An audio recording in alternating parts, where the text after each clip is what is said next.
కృష్ణా జిల్లా పెనమలూరులో ఆక్టోపస్ బృందాలు తనిఖీలు చేస్తున్నాయి. కొత్త ఆటోనగర్లో 8 మంది అనుమానితుల్ని గుర్తించినట్టుగా తెలుస్తోంది. మావోయిస్టు సానుభూతిపరులుగా వీరిపై అనుమానం వ్యక్తం చేస్తున్నారు. వీళ్ళని అదుపులోకి తీసుకుని ఈ ఆక్టోపస్ బృందాలు విచారిస్తున్నాయి.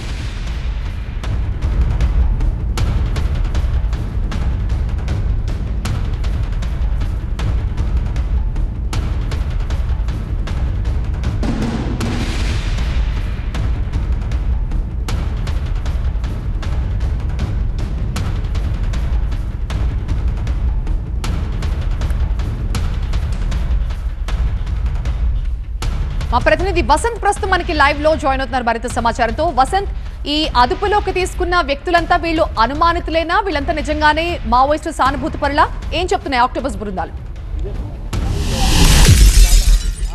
సో ప్రస్తుతం ఆక్టోపస్ బృందాలు దాదాపు 2 గంటల పాటు సుదీర్ఘంగా తనిఖీలు జరిపాయి. కొత్త ఆటోనగర్కి సమీపంలో దాదాపు 2 గంటల పాటు ఈ తనిఖీలు కూడా చేపట్టారు. తనిఖీలు చేపట్టినటువంటి క్రమంలో అనుమానాస్పద వ్యక్తులుగా మొదట పోలీసులకు సమాచారం అందింది. ఈ క్రమంలోనే పోలీసులు తనిఖీలు చేపట్టగా దాదాపు ఆ బిల్డింగ్లో ఒక మహిళా మావోయిస్టును కూడా అదుపులోకి తీసుకున్నట్టు తెలుస్తుంది. వారి వద్ద నుంచి ఆయుధాలు కూడా ఆక్టోపస్ బృందాలు స్వాధీనం చేస్తున్నట్టుగా అయితే మనకు సమాచారం అందుతోంది.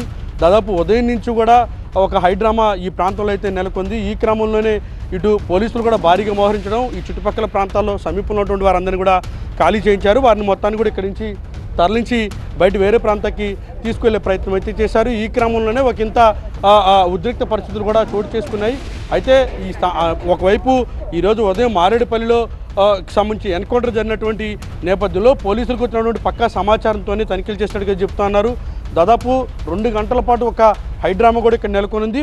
ఆక్టోపస్ బృందాలు ఈ కొత్త ఆటోనగర్ సమీపంలో ఉన్నటువంటి ఒక బిల్డింగ్ని ముట్టడించారు. బిల్డింగ్ని ముట్టడించి వారితో మాట్లాడి వారిని అక్కడి నుంచి తీసుకొచ్చే ప్రయత్నం కూడా చేశారు. అయితే ఒక మహిళా మావోయిస్ట్ అయితే ప్రస్తుతం అదుపులో తీసుకున్నట్టుగా తెలుస్తోంది. వారిని ప్రస్తుతం ఇక్కడి నుంచి జిల్లా కేంద్రానికి తరలించారు. మరికొద్దిసేపట్లోనే ఎస్పీ వివరాలను వెల్లడించబోతున్నారు. ఆ మహిళా మావోయిస్ట్తో పాటుగా వారితో పడినటువంటి మరికొంతమంది అనుమానితులుగా ఉన్నటువంటి వారు ఎవరైతే ఉన్నారో వారికి సంబంధించి కూడా వివరాలు రాబట్టే ప్రయత్నం అయితే చేస్తున్నారు. గతంలో పెనమలూరుకి సంబంధించిన నియోజకవర్గం పరిధిలో ఉన్నటువంటి ఒక మావోయిస్ట్ ఎవరైతే ఉన్నారో వారి ఇద్దరిని కూడా గతంలో జనజీవన స్రవంతిలో కలిసిపోయారు. ఇటు పోలీసులకు లొంగిపోయినట్టు సందర్భం ఉంది.